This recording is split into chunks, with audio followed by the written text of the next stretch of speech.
Assembly ఎన్నికల సమయంలో Congress party ఇచ్చిన హామీలు ఏవైతే రైతులకి ఇచ్చిన హామీలు ముఖ్యంగా నెరవేర్చలేదు. ఇప్పటివరకు కూడా రైతులకి ఎలాంటి హామీలు అయితే ఇచ్చిందో కాంగ్రెస్ ప్రభుత్వం మొత్తం వాటిని నిర్వీర్యం చేస్తుందని చెప్పేసి బీజేపీ నేతలు మటుకు సత్యాగ్రహ దీక్షను చేపట్టారు. తెలంగాణ వ్యాప్తంగా కూడా బీజేపీ రాష్ట్ర పార్టీ పిలుపు మేరకి బీజేపీ నేతలు వరంగల్ జిల్లాలో అయితే సత్యాగ్రహ దీక్షను అయితే మనం చూస్తున్నాం విజువల్స్లో. ఇప్పటివరకు కూడా రైతులు అకాలంగా వాళ్ళు పండించిన పంట అయితే ఉందో దాదాపు అకాల వర్షాలతోటి వాళ్ళు ఆగమైన సిచ్యువేషన్ నెలకొంది. ఇప్పటికీ నీళ్లు కూడా అందక రైతులు చాలా నరగోసపడుతున్న సిచ్యువేషన్ నెలకొంది. ఇటు బీజేపీ ఏమో సత్యాగ్రహం దీక్ష వీలు చేపడుతుంటే అటు బీఆర్ఎస్ శ్రేణులు కూడా మాజీ ముఖ్యమంత్రి కల్వకుంట్ల చంద్రశేఖరరావు కూడా దాదాపు రైతులు బాట పట్టారు మనం చూస్తున్నాం విజువల్స్లో. మొన్నటి వరకు కూడా జనగామ జిల్లా సూర్యాపేట అదేవిధంగా నల్గొండ జిల్లాలో పర్యటించిన కేసీఆర్ ఈరోజు కరీంనగర్ జిల్లా అదేవిధంగా సిరిసిల్ల జిల్లాలో కేసీఆర్ పర్యటించనున్నారు. ఎందుకో రైతులకి ఇలాంటి సిచ్యువేషన్ ఎందుకు వచ్చింది, అసలు ముఖ్యంగా వీళ్ళ డిమాండ్స్ ఏంటి, బీజేపీ నేతలు అడిగి తెలుసుకునే ప్రయత్నం చేద్దాం. సార్ నమస్తే. అసలు ఏంటి ముఖ్యంగా ఓవరాల్గా తెలంగాణ వ్యాప్తంగా 1,00,000 ఎకరాల పంట నష్టపోయినామని చెప్పేసి అంటున్నారు. దీని మీ సమాధానం చెప్పండి. ఇప్పుడు అధికారంలో ఉన్న ప్రభుత్వం నిన్నగాక మొన్న ఎన్నికలలో అడ్డగోలుగా హామీలనిచ్చి ప్రజలను మభ్యపెట్టి మచ్చు చేసి మాయ చేసి ఓట్లు దండుకున్న అధికారంలోకి వచ్చినటువంటి కాంగ్రెస్ పార్టీ ఈరోజు బాధ్యతారాహిత్యంగా ప్రవర్తిస్తున్నది. ప్రజలకు ఇచ్చిన వాగ్దానాలను హామీలను తుంగలో దొక్కి ఈరోజు రాష్ట్రంలో అధికారాన్ని ఎట్లా కాపాడుకోవాలి, శాసనసభ్యులను ఇతర పార్టీల నుండి మరి ఎట్లా శాసనసభ్యులను తన వైపు తిప్పుకోవాలి, ఇదే కార్యక్రమం తప్ప అధికారం కొరకు తాతాలాడము, అధికారం కొరకు కాపాడుకోవడం కొరకు వారి ప్రయత్నాలు తప్ప ఈరోజు అకాల వర్షాలతో రాళ్ల వానలతో మరి తెలంగాణ అనేక జిల్లాలలో వరి పంట దెబ్బతిన్నది, కూరగాయ పంటలు దెబ్బతిన్నవి, అలాగే మామిడి తోటలు దెబ్బతిన్నవి. మరి రైతులకు విపరీతంగా నష్టానికి గురి చేసినటువంటి ఈ అకాల వర్షాల వల్ల సంభవించిన నష్టాన్ని రాష్ట్ర ప్రభుత్వం పూడ్చాలి, రైతాంగాన్ని ఆదుకోవాలి. వాళ్ళను కడగండ్ల నుంచి రైతులకు నువ్వు చెప్పినటువంటి హామీలు అమలు చేయడంలో ఎన్నికల ముందు చెప్పినావు కదా, నష్టపరిహారం ఇస్తా, రైతు రుణమాఫీ చేస్తా, ఇంకా మీరు అనేక రకాల మాటలు చెప్పారు కదా. మరి అవి చేసేందుకు గతంలో ఉన్న ప్రభుత్వం మీకెట్లా అడ్డొస్తుంది? ఇప్పుడు రైతులకు నష్టపరిహారం ఇచ్చేందుకు గత ప్రభుత్వాన్ని ముందు పెట్టి ఎట్లా తప్పించుకుంటావు? ఇది కేవలం తప్పుడు మాటలు. ఇది తప్పించుకునే మార్గాలు వెతుకుతున్నటువంటి ప్రభుత్వం. ముఖ్యమంత్రి రైతాంగానికి ద్రోహం చేస్తున్నాడు, ఇచ్చిన హామీలు అమలు చేయడం లేదు. తక్షణమే మా డిమాండ్ ఏమంటే మరి ఈనాడు నిజంగా అనేక జిల్లాలలో ఈ తరహాలో నష్టపరిహారం జరిగింది. శాశ్వత రాబోయే కాలంలో ఇలాంటి అవాంతరాలు వచ్చిన సందర్భంగా తెలంగాణ రైతాంగాన్ని ఆదుకునేందుకు శాశ్వత పరిష్కార మార్గాలు కనుక్కోవాలి. ఇప్పుడు నష్టపరిహారం ఇవ్వాలి.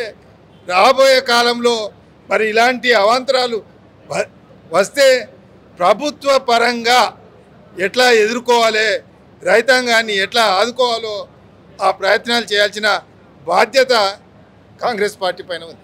రైట్. ఇప్పటివరకు కూడా తెలంగాణ వ్యాప్తంగా చూస్తున్నాం, దాదాపు రైతులు గోసపడుతున్నారు. దాదాపు నీళ్లు కూడా లేవు, బోర్ బావిలు ఎండిపోయినాయి, పంట మొత్తం నష్టపోయింది, చేతికి అందాల్సిన పంట చేతికి అందకుండా పోతుందని చెప్పేసి రైతులేమో ఆవేదన వ్యక్తం చేస్తున్నారు. ఏం చెప్పబోతున్నారు, ముఖ్యంగా మీరు చేసే డిమాండ్ ఏంటి? ఇలా భారతీయ జనతా పార్టీ హన్మకొండ జిల్లా ఆధ్వర్యంలో రైతుల పక్షాన మేము సత్యాగ్రహ దీక్ష చేస్తున్నాం. ముఖ్యంగా ఏదైతే కాంగ్రెస్ పార్టీ మాయ మాటలు చెప్పి, దొంగ మాటలు చెప్పి, దొంగ హామీలు ఇచ్చి, మేమేమో హామీలు ఇచ్చినాయి అడుగుతున్నాము. ఇలా రైతులు ఏడ్చిన రాజ్యం ఇప్పుడు కూడా బాగుపడ్డ చరిత్ర లేదు. ముఖ్యంగా ఇలా పంటలు ఎండిపోతూ ఉన్నాయి, నీళ్లు లేవు.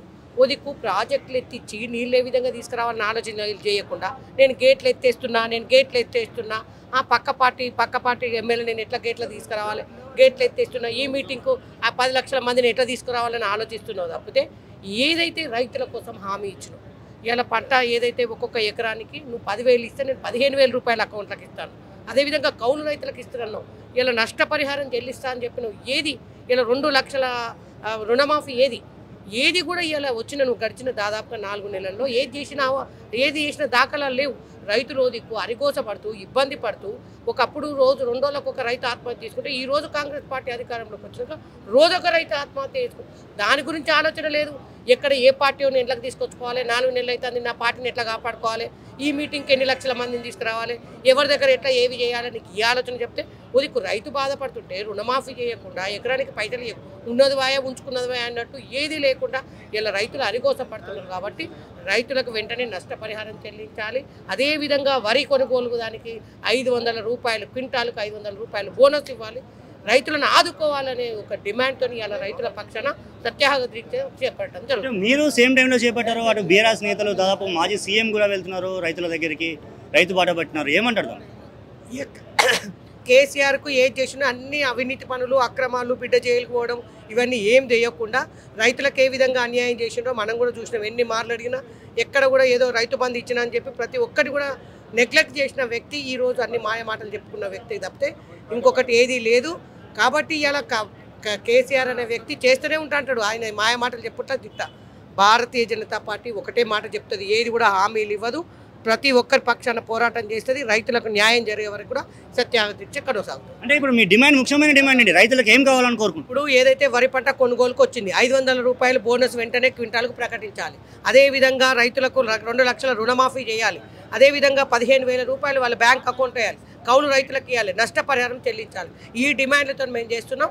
ఈ డిమాండ్ నెరవేర్చే వరకు భారతీయ జనతా పార్టీ రైతుల పక్షాన పోరాటం చేస్తాం. అంటే మేము వచ్చి దాదాపు 4 నెలలు కాలేదు, ఇప్పుడే ప్రతిపక్షాలు మా మీద ఆరోపిస్తున్నాయని చెప్పేసి కాంగ్రెస్ నేతలు. అరే వచ్చి 4 నెలలు కాలేదు, 5 నెలలు కాలేదు, ఈ ముచ్చట ఏంది? నిన్ను గెలిపించిండు, నువ్వు హామీ ఇచ్చినావు, మేమేమో ఉట్టమాట అంటే నువ్వు హామీ ఇచ్చింది చేయమంటున్నావు.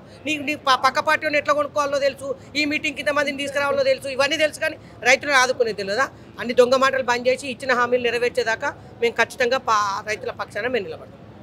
ఇదే దాదాపు కాంగ్రెస్ ప్రభుత్వంలో మీరు మంత్రిగా పనిచేశారు. అదేవిధంగా కేసీఆర్ దగ్గర కూడా మీరు అత్యంత సన్నిహితులు కేసీఆర్కి గతంలో. ఇప్పటివరకు కూడా ఏం చెప్పబోతున్నారు ఇటు కేసీఆర్కి కానీ అటు కాంగ్రెస్ ప్రభుత్వానికి కానీ? గతంలో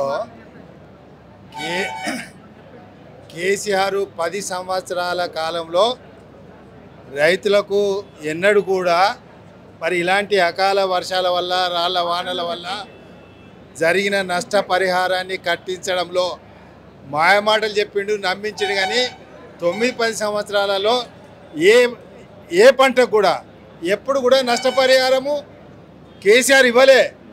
అట్లాగే మరి ఈ రేవంత్ రెడ్డి గారు కొత్తగా ముఖ్యమంత్రి అయిన తర్వాత కూడా ఆయనే చెప్పిండు, మేము రైతులకు రుణం మాఫీ చేస్తాము, లేదా బోనస్ ఇస్తాము, ఇంకేదో చేస్తామని చెప్పిన తర్వాత ముఖ్యమంత్రిగా నువ్వు అనేక కార్యక్రమాలు నిర్వహిస్తున్న వ్యక్తిగా, అధికారంలో ఉన్న వ్యక్తిగా మరి ఎందుకు తక్షణమే నష్టపరిహారాన్ని చెల్లించడంలో నీకున్న ఇబ్బంది ఏమి?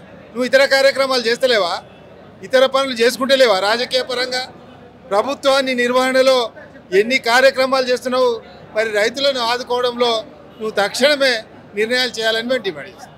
రైట్, ఒకసారి మనం ఫ్లెక్సీ చూద్దాం. బీజేపీ నేతలు సత్యాగ్రహ దీక్షలో కట్టిన ఫ్లెక్సీ చూద్దాం. కాంగ్రెస్ శ్రేణులు ఏదైతే అసెంబ్లీ ఎలక్షన్ సమయంలో ఇచ్చిన హామీలు ఏవైతే ఉన్నాయో 2 లక్షల రుణమాఫీ ఉత్తమాటనేనా అని చెప్పేసి వాళ్ళొక క్వశ్చన్ దాదాపు కాంగ్రెస్ నేతలకి వాళ్ళు వినిపిస్తున్న పరిస్థితి నెలకొంది మనం చూస్తున్నాం. రైతు కూలీలో ఎవరైతే ఉన్నారో 12,000 రూపాయలు వాళ్ళకి ఇంకా ఎప్పుడు ఇస్తారని చెప్పేసి వాళ్ళు ప్రశ్నిస్తున్నారు. 15,000 రూపాయలు రైతు భరోసా ఎప్పుడు ఇస్తారని చెప్పేసి అదొక ప్రశ్న మనం చూస్తున్నాం. వరికి 500 రూపాయల బోనస్ కూడా ఇస్తామని చెప్పేసి కాంగ్రెస్ ప్రభుత్వం ఎలక్షన్ల సమయంలో ప్రకటించిన హామీలలో అది ఒకటని చెప్పేసి అదొక క్వశ్చన్ చూస్తున్నాం. అదేవిధంగా వరి పంటకి 25,000 రూపాయలు పరిహారం ఇచ్చే విధంగా అసలు ఇస్తారా ఇవ్వరా అని చెప్పేసి వాళ్ళైతే ప్రశ్నిస్తున్నారు మనం చూస్తున్నాం. విజువల్స్ కూడా చూస్తాం. ఒకసారి సత్యాగ్రహ దీక్షలో దాదాపు బీజేపీ చేపట్టిన సత్యాగ్రహ దీక్షను మనం చూపించే ప్రయత్నం చేస్తున్నాం. ఇప్పటివరకు కూడా తెలంగాణ వ్యాప్తంగా సుమారు 1,00,000 ఎకరాల పంట నష్టపోయిన పరిస్థితి నెలకొంది. రైతులు ఆవేదన వ్యక్తం చెందుతున్నారు. ఇటు కంప్లీట్గా బోరు బావిలు మొత్తం ఎండిపోయి అదేవిధంగా నీళ్లు కూడా వాళ్ళకి అందుబాటులో లేక చేతికి అందాల్సిన పంట ఈరోజు జారిపోయిందని చెప్పేసి రైతులు అయితే తమ ఆవేదన వ్యక్తం చెందుతున్నారు. ఓవరాల్గా రైతుల ఇష్యూ అయితే తెలంగాణ వ్యాప్తంగా మరొకసారి ఇటు పొలిటికల్ హిట్ని తలపిస్తున్నారు. పార్లమెంట్ ఎలక్షన్ సమయంలో ఇటు రైతుల గోస అయితే మరొక వైపు ఉందని చెప్పుకోవచ్చు. ఇప్పటికైనా కాంగ్రెస్ రాష్ట్ర ప్రభుత్వం ఖచ్చితంగా రైతుల ఇచ్చిన హామీలు అయితే ఏవైతే ఉన్నాయో రైతులకు ఇచ్చిన హామీలని నెరవేర్చాలి. అదేవిధంగా రైతులు వాళ్ళ నష్టపరిహారం రైతులకి చెల్లించే విధంగా 25,000 రూపాయలు వాళ్ళకి చెల్లించే విధంగా చర్యలు తీసుకోకపోతే మటుకు మా ఉద్యమం మరో తీరుగా ఉంటుందని ఇటు బీజేపీ శ్రేణులు హెచ్చరిస్తున్న సిచ్యువేషన్ అయితే నెలకొంది.